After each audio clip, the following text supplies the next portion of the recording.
And now the news in detail. In an effort to press the demand for a separate Kuki state within Manipur, the Kuki State Demand Committee has resolved not to allow the ASEAN car rally to pass through Kuki-dominated areas of Manipur from Point More, which is being organized to strengthen India's economic ties with ASEAN countries.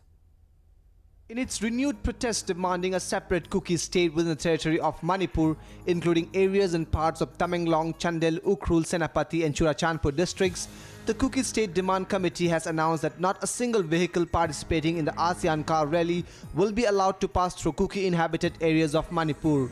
The rally is scheduled to enter More in India on December 15 from Myanmar side and will pass through National Highway 2 before reaching Kohima on the same day. Not a single vehicle participating in the ASEAN car rally, sir, passed beyond More into Kuki territory within India until concrete steps are taken by the government of India towards according due constitutional recognition to our rights over our land and to govern our own affairs.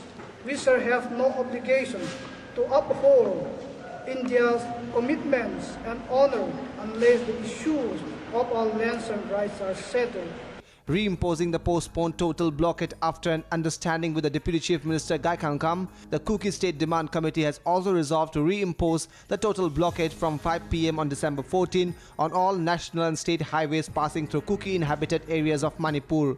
Total blockade on all national and state highways inhabited by Kukis, which was earlier imposed from November 17, was called off following an understanding between the Kuki State Demand Committee and the government of Manipur, represented by Deputy Chief Minister Gaikangkam, on the agenda that talks will be started between SOO signatory militant KNO group and the central government.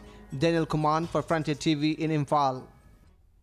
And moving on, Tibetans from northeastern region today called for a 12-hour hunger strike in Guwahati as they observe the 64th International Human Rights Day, demanding immediate international intervention in the Tibet crisis. The protesters shouted slogans of "Free Tibet, Long Live the Dalai Lama" and "Wake Up UN" as thousands of Tibetans and supporters converge at Guwahati carrying Tibetan flags and posters of Tibetan self-immolators.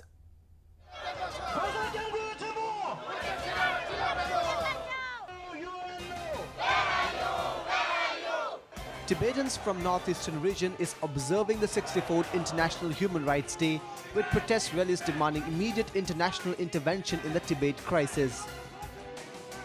A 12-hour hunger strike protest was held at Digalipukri in Guwahati on Tuesday.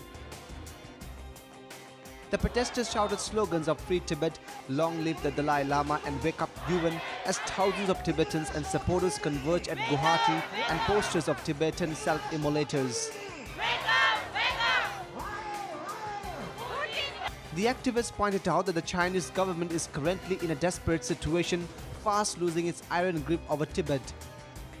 Since 2009, as many as 95 Tibetans have set themselves on fire inside Tibet, protesting China's continued occupation of Tibet and demanding freedom and the return of Tibetan spiritual leader, His Holiness the Dalai Lama, from exile.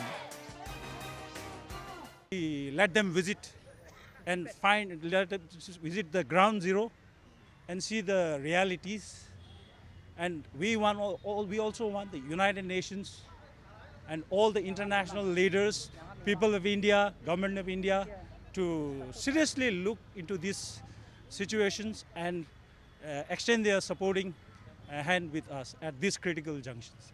Peaceful manner, and these people see, like, once, if we take our example, if we put some small needles in our skin, it is a very much painful.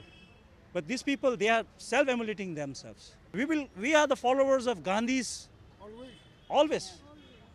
We will follow, and we will always follow with His Holiness' vision. The recent escalation in protests has witnessed 33 Tibetans self-immolate in the last 40 days. Mass protest rallies against the Chinese government have erupted on a regular basis, including street demonstrations by school students. The activists said that the solution for crisis in Tibet solely lies within the Chinese government.